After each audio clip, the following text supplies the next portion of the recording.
Hello everyone, this is Maki. Today, the latest information about the Gundam series was revealed at the Gundam conference. In this program, a new TV anime titled GQuuuuuuX was announced. Let's analyze what kind of work. This is based on the information available at this time.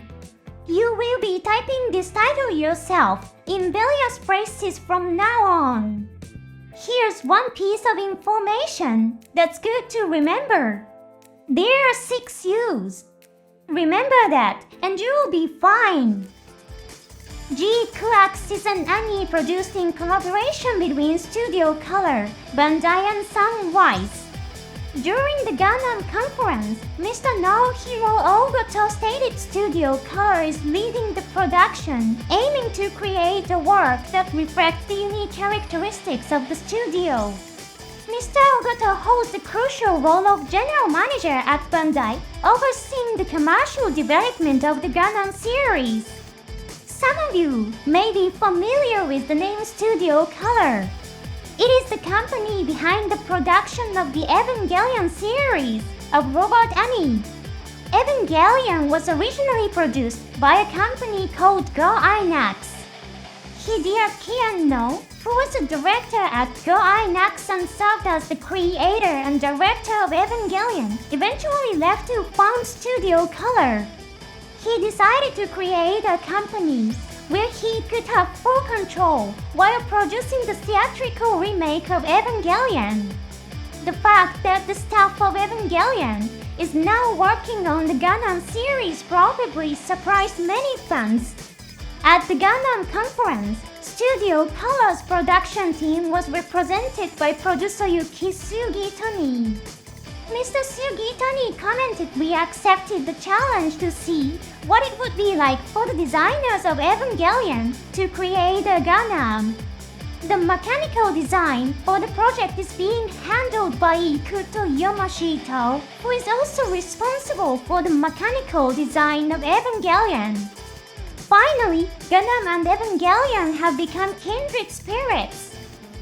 The protagonist, Amati Yuzuriha, is a student living a peaceful life in a space colony. She is the main character of the story. She meets a girl who calls herself Near-An and a boy named Shuji, who eventually becomes the pilot of GQuuuuuuX. Amati finds herself participating in clan battles, illegal mobile suit fighting, matches. This is a short summary of the story. Amati sees her quiet life as something fake.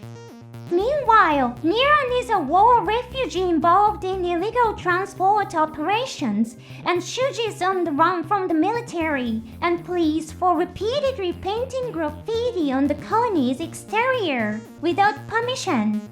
Shuji is said to appear to Amati as the pilot of a Gundam. It is likely that the Gundam he is piloting is GQuuuuuuX, which is described as a mysterious mobile suit. As I mentioned earlier, the name GQuuuuuuX contains 6 US. Could this US have some meaning? With 6 characters, it matches the length of the word Gundam. Perhaps the name was intended to give the impression of a glitch or error in the text. Could the official name actually be GQ, Gundam X?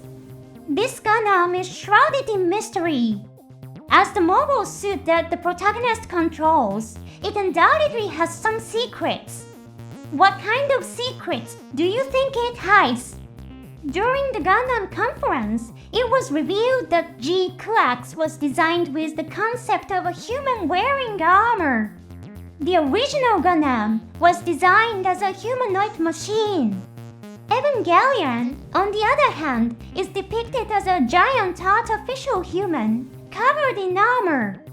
Could it be that GQuuuuuuX is a giant biological being? Let's dive into the fascinating details from the promotional video. At the beginning, a line mentions a space colony 6.4 kilometers in diameter. This is the size of the standard space colonies in the Universal Century series. Does this mean that the story takes place in the universal century? That's still unclear. There are alternate series, such as Gundam X, where colonies with designs similar to those of the universal century appear without being part of the timeline. The video shows that the space colony's internal mirrors are just a light level, making the world go from day to night. Amati and Neon appear. Upon closer inspection, Neon's eyes appear shadowed. Is it from lack of sleep, causing dark circles? Or has she been injured, resulting in a bruise? The story tells us that Neon is a war refugee struggling to survive every day, highlighting the harshness of her life.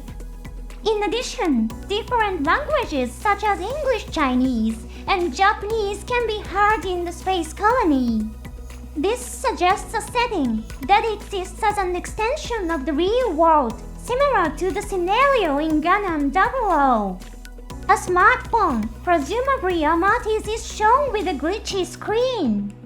This could indicate that it is broken, but there are other possibilities as well. In the Gundam series, technology that disrupts or neutralizes devices that rely on electromagnetic signals often appears. The Minovsky particles of the universal century are a prime example. Similarly, the neutron jammer in the Gundam Seed series interferes with electronic communications. In one notable episode, Mayu Asuka's cell phone, purchased at her request, is rendered useless by the neutron jammer. This heartbreaking scene shows how advanced technology can affect everyday life. The scene shifts and the line explains the rules of clan battle, a 2-on-2 battle using mobile suits. Unlike G-Gundam, which focuses on one-on-one battles, this is a team battle. Although which from Maki featured multiplayer battles, one-on-one battles were more prominent. The rule that victory is achieved by destroying the opponent's head is mentioned, echoing Article 1 of the Gundam Fight International Treaty from G-Gundam. Nia only appears, and her left eye is now red. Could this be another injury, or is there something deeper at play? Shuji utters a cryptic line the Gundam says it has to fight. This suggests that the Gundam may have a mind of its own, in which from Mercury, Gundam Ariel contained the consciousness of a Rick, Samayao. Similarly, the Evangelion units also house human souls within their branding machine and humanity. The Gundam activates and launches. Has the clan battle begun? The opponent's mobile suit remains unseen, but the red weapons it battles are strikingly similar to the bits or funnels from earlier Gundam series. In an intense moment, GQuuuuuuX catches the enemy's weapon with his hand and uses it to destroy another weapon. This scene shows a unique form of combat and highlights the dexterity and power of the Gundam. A female voice is heard saying, "This child understands distance. She could be the real thing." This statement evokes the image of a new type. A black mobile suit then appears, and it seems unlikely that it is a participant in the Clan Wars. Let's take a closer look at its shield. It says Keisatsu in Japanese, which translates to please in English. Since clan battles are illegal, this black mobile suit may have been sent to crack down on them. Its Zaku-like appearance is also noteworthy. GQuuuuuuX is shown defending himself against machine gun fire. Upon closer inspection, his shield is moved in small, precise motions to efficiently block the shots with his face hidden behind the shield. This suggests that its main camera is behind the shield. This means that the Gundam predicts the trajectory of enemy attacks without relying on its main camera. In a surprising turn of events, A lightning-like effect that is strikingly similar to that of a Newtype appears on Amate's forehead. Could she be a Newtype? Of course, in other series like C, similar effects have been shown on characters who are not Newtypes, so the answer remains uncertain. The promotional video ends with GQuuuuuuX charging forward, weapon in hand. The weapon is very similar to the heat hawk used by mechas in the original Gundam series. Additionally, it uses a giant wire or pillar in battle. GQuuuuuuX grabs the wire with his hand and uses it as an axis to rotate and control his movements. In the Gundam series, using objects other than weapons to gain an advantage in battle is a hallmark of ace pilots. As GQuuuuuuX swings his heat hawk-like weapon, the title card appears, signaling the end of the promotional video. This is just my personal speculation, but is it possible that this new story will be set in the Universal Century? The mission of a new Gundam TV anime is to attract new fans. That's why the Universal Century, a central setting in past Gundam series, hasn't been used in TV anime for a long time. However, for today's teenagers and younger audiences, the Universal Century is an unknown entity. It may even feel new to them. This raises the possibility that the story could be set in the Universal Century. If the Universal Century captures the interest of younger audiences, there's potential for them to explore past anime and gameplay, creating commercial value. Let's examine the possibility of the Universal Century as a setting. First, there's the size of the space colony. As mentioned earlier, the dimensions match those of the Universal Century colonies. Next is the presence of multiple languages: English, Chinese, and Japanese. The Universal Century series also depicts a future rooted in the real world, where such a variety of languages makes sense. In Gundam Unicorn, it was revealed that English has been adopted as the standard language of the Earth's Federation government. The Universal Century features a setting where Earth's overpopulation led to the forced migration of people to space colonies. If we think of space colonies as places where displaced populations were hastily gathered, the mixture of different languages would not seem unnatural at all.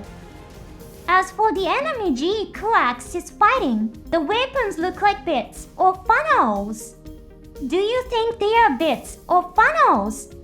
Based on my analysis, I believe they are bits. These typically refer to autonomous weapons with their own power source. The mobile armor elements from the original Gundam series famously used bits. A distinguishing feature of bits is their integration of a miniature reactor, making them larger than funnels, which lack such internal power sources. Let's take a closer look at the bits that GQuuuuuuX is fighting. Their design bears a strong resemblance to the bits used by the LMF. In addition, they appear to be significantly larger than GQuuuuuuX, roughly the size of his torso, which is consistent with the dimensions of the LMF's bits. Another notable observation is the large explosion that occurs when GQuuuuuuX destroys one of the bits. This is consistent with the concept of a bit containing a reactor. While funnels also explode when destroyed, their explosions are usually less intense than those caused by bits. The presence of a Zaku-like mobile suit further supports the theory that the story may take place in the Universal Century. Additionally, the light resembling a Newtype aura emanating from Almaty's forehead is another intriguing detail worth considering. What do I think? These elements, the design and size of the bits, the explosive reaction, the Zaku-like mobile suit, and the possible Newtype-like ability strongly suggest that the story could be connected to the Universal Century. What do you think? Now, Hiro Ogata mentioned in an interview, we are considering revitalizing the Universal Century series starting in the fall of 2024. This is in line with Sunrise's next UC 100 initiative, which aims to further improve the Universal Century. But what does revitalize mean? It could simply refer to releasing new anime, as they have traditionally done. However, attracting new fans is probably a crucial aspect of this revitalization. In particular, Hideaki Anno is part of the staff. As mentioned, he is the creator of Evangelion and previously worked under Yoshiyuki Tomino, the creator of the original Gundam. Anno has even called the first episode of Mobile Suit Gundam the greatest masterpiece of animation and published a fan book for Char's counterattack under his name. It is clear that Anno is a passionate fan of the Universal Century. Inviting creators of completely different robot anime to revive the Universal Century is a logical and exciting strategy. If GQuuuuuuX is set in the Universal Century, when might it take place? Next UC 100 focuses on the Universal Century after year 100, so it could be set after Victory Gundam in UCO 153. During this time, the mobile suits became much smaller. Interestingly, Yukisuji Itani mentioned at the Gundam conference that GQuuuuuuX was designed with a height of about 18 meters. In the UCO 150's most mobile suits were around 15 meters, so an 18-meter suit was unusual. However, the Crossbone Gundam series introduces interesting concepts. Smaller mobile suits rely on advanced technology such as embedding electronic components in their armor, which makes them expensive and resource-intensive to operate during wartime. As a result, 18-meter class mobile suits and recycled weapons often appear in such scenarios. Given this, it's not far-fetched to see an 18-meter mobile suit like GQuuuuuuX appearing alongside reactivated Zeon-bit weapons in the UCO 150s or later. Do I think GQuuuuuuX is set in the Universal Century? It's possible, but it could also follow the example of alternative series like Gundam X and exist in a unique world while drawing inspiration from Universal Century elements. The anime is scheduled to premiere in 2025. In addition, a theatrical release of the early episodes entitled Beginning will be released in Japanese theaters on January 17, 2025. Fans were surprised by the proximity of the release dates. How will the story unfold? While some fans may initially feel uncomfortable with the unique design, seeing it in action may change their minds. For example, the flag of Gundam 00 was initially criticized for looking flimsy like wire, but its performance in the series led to gun selling out nationwide the very next day. It's worth waiting with high expectations. Thank you for watching to the end. See you next time.